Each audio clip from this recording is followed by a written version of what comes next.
Hello everyone, I'm Alex Dykes, and today we're taking a look at the refreshed for 2014 Dodge Durango.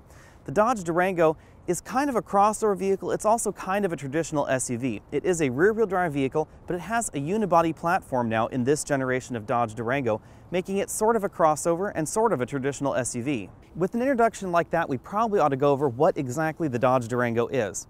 You can think of the Dodge Durango as sort of a Jeep Grand Cherokee that's been stretched a little bit. Now, if you remember the first Dodge Durango, that was based on Chrysler's small pickup truck platform, the Dakota, and it was a body-on-frame SUV, very traditional, in the same way that the Trailblazer and the Envoy, etc., were very traditional body-on-frame SUVs. This Dodge Durango shares nothing with that Dodge Durango. It shares almost everything with the Grand Cherokee, which is closely related to Mercedes-Benz ML. That means we have a fully independent suspension, it's a unibody construction, but most importantly, and very uniquely in this category, it is still rear-wheel drive or four-wheel drive. That rear-wheel drive layout of the Durango is very obvious from the side profile because we have this long and fairly upright hood because we can still get a V8 under there, but more on that later. And you can also tell the difference because of where this front wheel is positioned. It's fairly close to the front of the vehicle, giving you a slightly better weight balance, slightly better driving dynamics as well, and the distance between the wheel and the front of the door is fairly large. That's fairly typical in a rear-wheel drive vehicle, just goes with the general layout of the drivetrain. Some people find that attractive, some people don't. Back here we have a larger rear door than you'll find in a Grand Cherokee because the wheelbase in this vehicle has been stretched 5 inches over the Grand Cherokee, yet the overall length is only about 4 inches longer than the Grand Cherokee. Now that makes the Dodge Durango about 2 inches shorter than something like a Chevy Tahoe and only slightly longer than something like a Ford Explorer or a Nissan Pathfinder. The Durango competes with a wide variety of three-row crossover vehicles.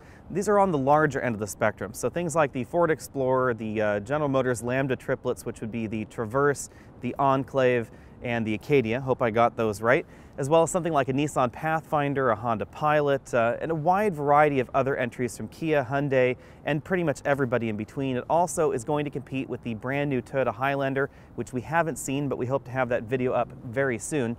But in comparison to those, the Durango has a very bold front end. Very tall hood, as you can see here, and that's because it is rear-wheel drive and the engine has to fit in longitudinally in this vehicle. So it's not across the front of the vehicle, it's actually sort of in line with the vehicle in length, if you aren't familiar with those terms. And because it's a large push-rodded 5.7-liter V8 engine, we have to have a fairly tall hood in order for that to fit. That means that the front end is a lot bolder and a lot more aggressive than the rest of the entries in this segment. You can get parking sensors, but they're only available in the upper trim levels of the Durango, unlike the Jeep Grand Cherokee. You can also get radar cruise control, and you'd find that radar cruise control module right there in the center. HID headlamps are also an available option. If you're looking at the Durango head-on, you'll notice one thing. This is not as wide as something like a Tahoe or a Suburban, which means it's going to be easier for something like this to park in your garage. It's about 5 inches narrower than that Suburban, but it's about the same width as something like an Explorer or a Pathfinder. The rear of the Durango used to be a little bit plain. We have a very tall and vertical hatch, kind of minivan-like, and that's to help with the cargo loading capacity of the Durango inside. You get an awful lot more widgets in your Durango if you have a very upright hatch. Dodge has installed this very attractive light strip all the way around the rear end. We do have the headlights on right now, so it's not illuminated during the day, but at night it is very attractive from the back end. We also have a power tailgate that's optional in the Durango. The reason I mentioned the Tahoe as well as the Suburban is because underneath this panel, if we had the optional tow package, you would find a standard 2-inch trailer receiver. And that trailer receiver is capable of towing up to 7,200 pounds if you get the V8 engine in the Durango. That's considerably more than any three-row crossover vehicle available on the market, and it's only about 1,000 pounds away from the full-size SUVs from both Ford and General Motors. The high tow ratings of over 7,000 pounds of the V8 engine or over 6,000 pounds of the V6 are all because this is a rear-wheel drive platform vehicle. The engines are mated to an 8-speed ZF automatic transmission, which is also very unique for this segment. It is the only mass-market three-row crossover vehicle with an 8-speed automatic sold in America. Engine options start with a 3.6-liter Pentastar V6 engine. It makes 290 horsepower in most trims. Chrysler bumps it up slightly to 295 horsepower if you get the Rally version, and 260 pound-feet of torque from that V6 engine. This 5.7-liter Hemi V8 engine is good for 360 horsepower and 390 pound-feet of torque.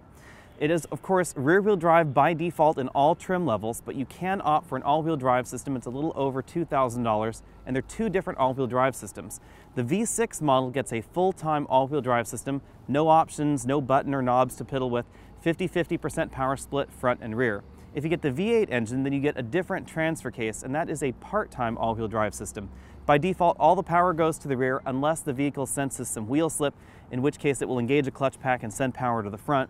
There's also a 2-speed gearbox in that same transfer case for the V8 engine, which allows a low-range gear to be engaged, as well as neutral, so that way you can flat tow your Dodge Durango if you so desire. Front seat comfort in the Durango is excellent compared to other 3-row mass-market crossover vehicles.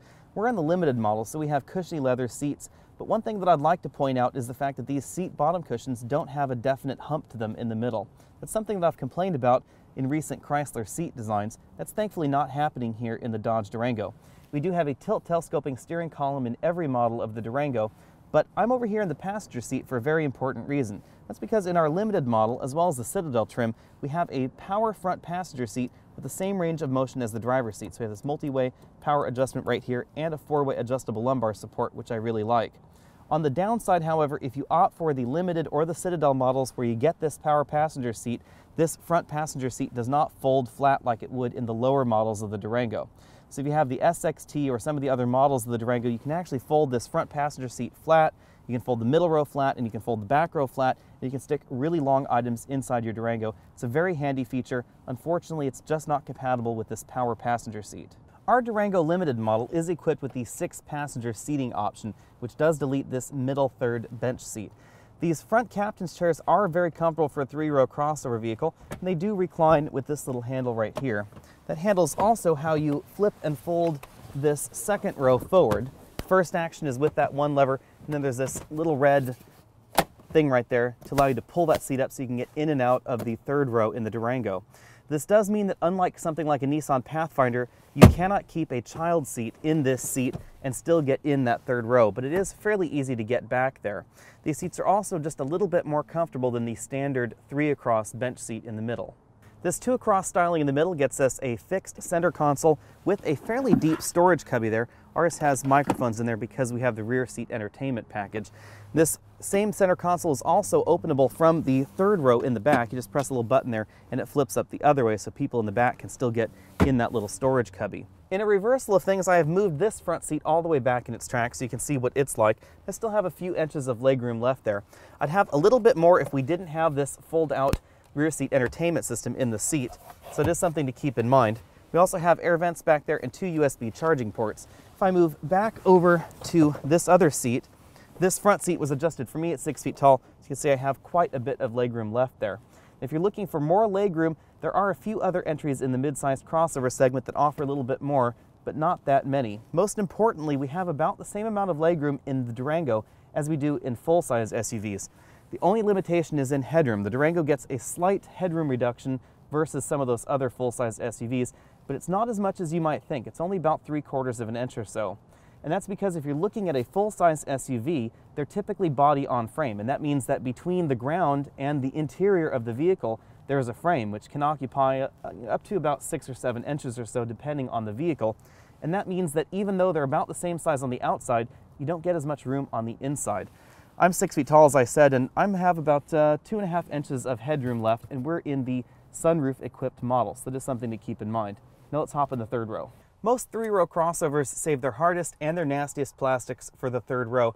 And while that's slightly true in the Durango, these plastics are nicer than I had expected back here. We actually have a soft touch side armrest for the third row in the Durango, which is pretty unique in this segment. I can't think of anybody else that delivers soft touch armrests for the third row passengers. Normally they're pretty hard and they're pretty awful on the elbow.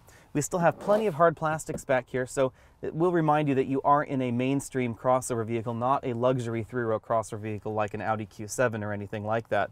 This other seat is folded flat with the cargo area in the rear, expanding your cargo area beyond what you'd find in something like a Jeep Grand Cherokee. If you're torn between the Grand Cherokee or a Durango, as I know a number of people have been, and they've contacted me right here via YouTube just like you can, then it really depends on how much you value that third row seat as well as some of the ground clearance issues in the Grand Cherokee. The Grand Cherokee does have better ground clearance and a slightly more advanced all-wheel drive system, but the Dodge Durango does have these emergency back seats. These back seats, while they're not as comfortable as the other seats in the vehicle, they are suitable for a decent road trip. I mean, I could probably sit back here for an hour or two without too much of a problem. There's not a whole lot of thigh support going on here, but I still have about 3/4 of an inch of legroom left right there, and I have about an inch left of headroom. It's not that bad to be sitting back here, and I would much rather be on a long car trip in the Dodge Durango than a decent number of other 3-row crossover vehicles. But most importantly, if you don't typically carry that many people, you can jam people back here in an emergency. Let's take a quick look around the interior of the Durango. We do have these 4-way adjustable headrests. They swing on sort of an upper pivot right there, but they do go forward and backward. Because we have the rear seat entertainment system, you will find the HDMI port and the standard analog inputs for each screen, one on the driver and the front passenger seat. So my driver's seat also has one of those. You can use the same source on both screens. Some people found those a little bit unattractive, but I really didn't mind them. Our limited model has leather seats, but we don't have real wood trim on the doors or the dashboard. Speaking of that dashboard, we have a revised dashboard design for the 2014 model year. Let's take a look at that glove box. It's a fairly decently sized glove box. It's not as large as I would like, definitely not as large as the Acura MDX, but you can still fit a reasonable amount of items in there. The revised dashboard for 2014 brings soft touch plastics to the dashboard, as well as this Uconnect 8.4-inch touchscreen system. Now, the base models of the Durango do get a 5-inch Uconnect touchscreen system. If you want to know more about that 5-inch Uconnect system, then click on over to our review of the Fiat 500L. It uses exactly the same infotainment system because Chrysler and Fiat are tied together. If you want to know more about this particular infotainment system, just click on that link at the bottom of the bar and we'll take you to our review of the Uconnect system inside the Jeep Grand Cherokee. They operate pretty much the same except for the color scheme. The Dodge gets this red background and Jeep gets slightly different color. Below that we have our 2-zone climate control settings. Again, as I said, 3-zone climate control is standard in the Dodge Durango. And to control that 3rd zone from the front, you just hit the climate button here, and then you click that rear climate tab, and then you can actually adjust the rear climate control via those controls right there. We do have parking sensors. We have an eco button. This controls the V8 engine's cylinder deactivation system, and we have our stability control off button there. Going further down in the center console, we have a 12-volt power port. And instead of hiding away the Uconnect inputs like the Grand Cherokee does and other Chrysler products, they're unfortunately right here in the center console where everybody can see them. SD card slot, this is strictly for music. The mapping information is not stored in the SD card, an auxiliary input, as well as the USB. We get this Jaguar-esque rotary shifter, which is very similar to the one that's found in the Dodge pickup trucks. Over here we have 2 large cup holders. If we had the all-wheel drive option in this V8 car, then we would have the 4-wheel drive control knob right here, which allows you to switch between 4 auto, 4 low, as well as neutral. Here it's just a little storage cubby. Moving to the center armrest, this is where you'll find the Blu-ray player for the rear seat entertainment system, or a single slot CD player if you choose to get one for the standard audio system. You won't find a CD player as standard in any Durango or most Chrysler products. You do have to pay about $190 extra for one, and then they'll stuff it right here in the center console. That gives us just a small amount of space to have a wallet or something else in there. We have a 12-volt power port right here. And if you choose the right model of Durango, you'll also find a 120-volt power port on the back of the center console. Our Durango has the 7-inch LCD instrument cluster, which is incredibly attractive. This is easily one of the best LCD instrument clusters available on the market, probably just below Cadillac's Q. We have access to fuel economy, our trip computer in there. It will display certain audio information. If you're listening to your iPod or other media device, it won't display much information in that screen, but if you're listening to satellite radio or other inputs, it will. We can scroll down and get vehicle messages. We have an option of setting up the screen so you can change what's displayed in these corners, upper corner, like right here. You could have a temperature, your average fuel economy, what gear you're in, etc. Here are 2 different views for the speedometer. We have an analog as well as a digital view. If you choose the digital view, you can still get additional vehicle information in that center screen. So right here we're seeing tire pressure. You can get additional gauge displays as well, like transmission temperature, oil pressure, etc. Very handy screen, and it's also very attractive. Zooming out, we have Chrysler's latest corporate steering wheel. It's a very attractive, fairly thick-rimmed and soft leather steering wheel. It's also optionally heated in the Durango. We have our shift paddles here. This side's for down, this side's for up. This is where you'll find your regular cruise controls, and if you opt for the radar cruise control system, then you'll find those buttons right down there. These buttons are the Bluetooth phone as well as the voice command interface buttons, and this group of buttons controls that screen in the center of the gauge cluster. Like most Chrysler products, you'll find the radio control buttons on the back of the steering wheel, so this side right here is volume up and down, and the other side is track up and down. Looking around the second row, you can see that plastics quality does drop slightly from the front, but we still have plenty of soft touch plastics around this second row seating area, which is a nice touch, and it is notably better than you'll find in certain other vehicles. This is the rear seat entertainment system. You can see right here that it uses IR headphones because the camera picks up these IR lights right here. These aren't visible to the human eye, but they're very visible to the camera. Everything is controlled on that optional rear seat entertainment system by this remote control or by the Uconnect screen right up there in front. There is an optional rear seat entertainment screen. If I point this at this screen, you can see what the interface looks like. It's themed very similarly to the Uconnect system. We have access to that Blu-ray player, our AV inputs, as well as HDMI inputs, and you can lock this out from the front seat if you're concerned about your kids playing with it. Out in the cargo area of the Durango, one thing you won't find is a spare tire on the inside of the Durango. That's because they've jammed it under the floor. It's accessible via this little cargo area right here in the trunk. You just flip this open. There's some additional storage under this well, and there's also a little key area there where you can insert a key and then you can lower the spare tire down. What's nice about that is that the spare tire can be a full-size spare tire in the Durango. There's plenty of room under there, which is important for a towing vehicle. On the downside, however, your spare tire does get a little bit dirty if that concerns you. The Durango scores 6 out of 10 points in our exclusive Trunk Comfort Index because things are just a little bit cramped back here in this third row cargo area. That is fairly typical for 3-row crossovers as well as 3-row SUVs, and surprisingly enough, there's actually a little bit more room back here behind this third row than you'd find in something like a Chevy Tahoe. However, if you need a lot more cargo room, you should know that there are about 3 cubic feet more space in a Ford Explorer or something along those lines, so you do pay just a little bit of a penalty for having the Durango's other features. Cargo holding is not necessarily one of its fortes. You can, however, fold down this third row seat and you get an awful lot more room in the cargo area of the Durango. Another slight nice touch is this rechargeable flashlight, which plugs in to the Durango's cargo area right here on the side, and it means that you can always have a flashlight handy. Well, I found that a little bit gimmicky the first time I saw it. I have to admit I have used it several times in the week that we've had the Durango. Overall, the cargo area in the Durango is finished very nicely, and we also have a power tailgate hatch. The 3-row crossover segment in America is incredibly crowded. We have everything from the Buick Enclave and GMC Acadia to the Honda Pilot, the Nissan Pathfinder. They're all front-wheel drive based crossovers, however. If you want a rear-wheel drive vehicle with 3 rows, you're limited to just the Dodge Durango or full-size body-on-frame SUVs like a Suburban or a Tahoe or something along those lines. So that means that the Dodge Durango is very unique in this segment because it is sized and priced very much like the GM Lambda triplets, the Traverse, Enclave, Encore, blah, blah, blah, blah, blah, whatever the heck they're called. Those 3 SUVs from General Motors, they're about the same size and also about the same weight. This Dodge Durango is about 5,000 pounds with the V8 engine, which is not too far off the 3.6-liter V6 engine that's found under the hood of the Lambda triplets. However, out on the road, the Durango handles very, very differently from those other 3-row crossovers because of the weight balance. Even with this V8 engine under the hood, we have a much more advantageous weight balance for handling out on the road than you'd ever find in a front-wheel drive biased crossover like the Pilot and some of those others out there on the market.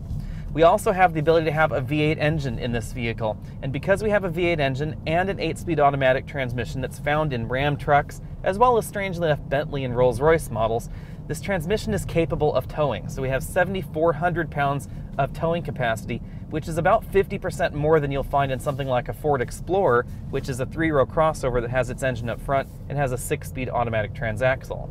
Now don't get me wrong, the Dodge Durango isn't exactly nimble. I wouldn't call this the sporty option in this segment. It is fairly heavy, it is a little bit high riding, but it does have a decent feel out on the road. Because of the Durango's overall size, as well as the fact that it's rear-wheel drive and it has a 7,400 pound towing capacity, comparisons to body-on-frame SUVs like the Yukon, the Suburban, things along those lines that are full-size body-on-frame SUVs are definitely valid. When you compare it in that manner, the Durango gives up a little bit of interior space but has much better road manners. Those better road manners are down to the fact that this vehicle is a unibody vehicle rather than a body-on-frame. Because we don't have that frame between the body and the road, we have a much better center of balance, which means we get less body roll, less tip and dive, and better overall road manners out on the road. I have universally complained about steering feel in modern vehicles thanks to electric power steering, but the Dodge Durango bucks the trend just a little bit within this three-row crossover segment, quite simply because all the other three-row crossovers are either front-wheel drive or all-wheel drive, and this Dodge Durango that we're testing right now is rear-wheel drive. That frees up the front wheels a little bit. Since they're not expected to motivate the vehicle as well as steer the vehicle, we do get a decent amount more steering feedback in the Durango than we do in anything else in this segment. The unique positioning of the Dodge Durango also applies to performance, because with this 8-speed automatic transmission and this Hemi V8 engine under the hood, we got to 60 in just over 6.5 seconds, which is a very good number when you take a look at the 0 to 60 times of things like a Ford Explorer, the Pathfinder, etc. Those are all over 7 seconds for the most part with their larger V6 engines under the hood. The only SUVs that can really compete performance-wise with something like this are things like a Ford Flex or the Lincoln MKT with a twin-turbo V6 engine, but even they are still slower to 60 than this Dodge Durango, and that's primarily due to this 8-speed ZF automatic transmission. Even those SUVs, however, still can't tow as much as the Dodge Durango do. They're limited to about 5,000 pounds of towing capacity. The Durango has a fairly quiet cabin out on the road, and the suspension does a very good job of soaking up potholes and other roadway imperfections while delivering a decent road feel. You can thank Mercedes for that, because the Dodge Durango and the Jeep Grand Cherokee, which is very closely related to this Durango, were both co-developed with the Mercedes ML and the Mercedes GL. It was one of the final projects that Mercedes and Chrysler worked on together before Chrysler was sold, so we can really thank the Mercedes-Benz engineers for helping deliver an excellent ride and excellent performance out of this chassis. Of course, the flip side of that coin is that we can thank the fact that Mercedes no longer has anything to do with Chrysler for how good this 2014 Durango is.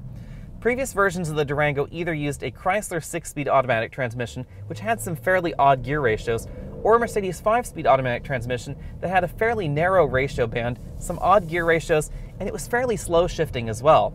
Because Mercedes and Chrysler are no longer in bed with one another, they now have access to ZF's 8-speed automatic transmission, as I said before, which is the same transmission that's used in a wide variety of luxury cars, and this transmission is truly excellent.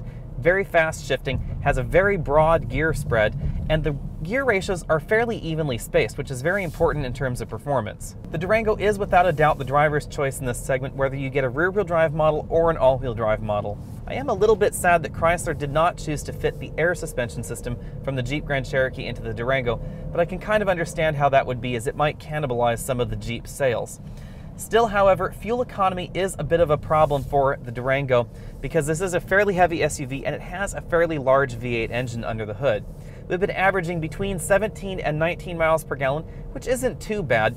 Keep in mind that that is with a 5.7-liter Hemi V8 engine out on the road. We have been driving in mixed driving, going up and over the hill, driving on the freeway at high speeds, etc.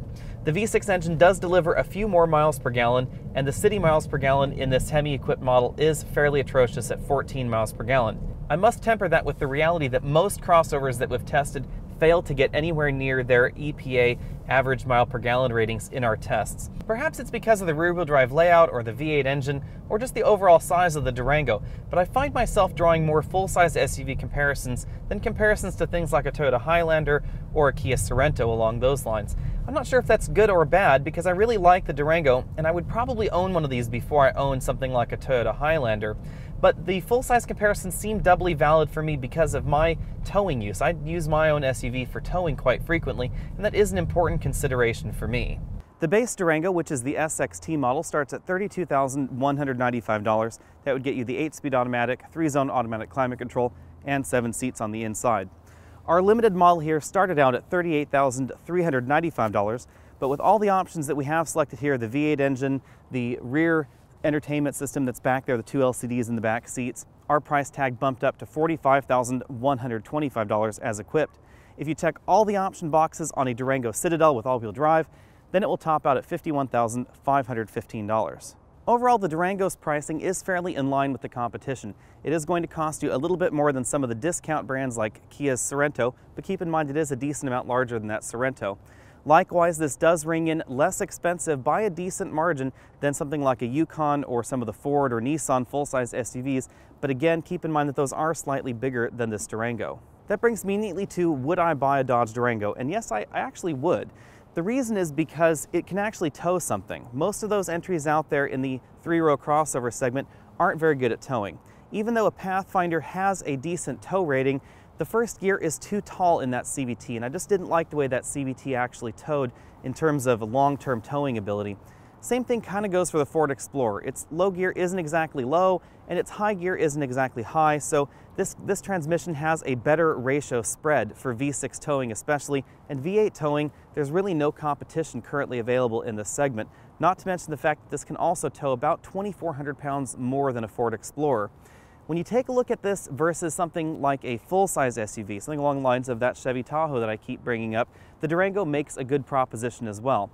Tow rating is only about 1,500 to 1,000 pounds less depending on how you're going to configure that Tahoe. We get better fuel economy, the Durango handles much better, and it's an awful lot better looking in my opinion than the current generation Tahoe as well. Thanks for taking the time to check out this video. Again, I'm Alex Dykes, and this has been the 2014 Dodge Durango. Be sure and comment on this video. Tell us what you liked, what you didn't like. If you have any additional questions about the Dodge Durango, go ahead and stick those in that comment section down below, and we'll see you next week.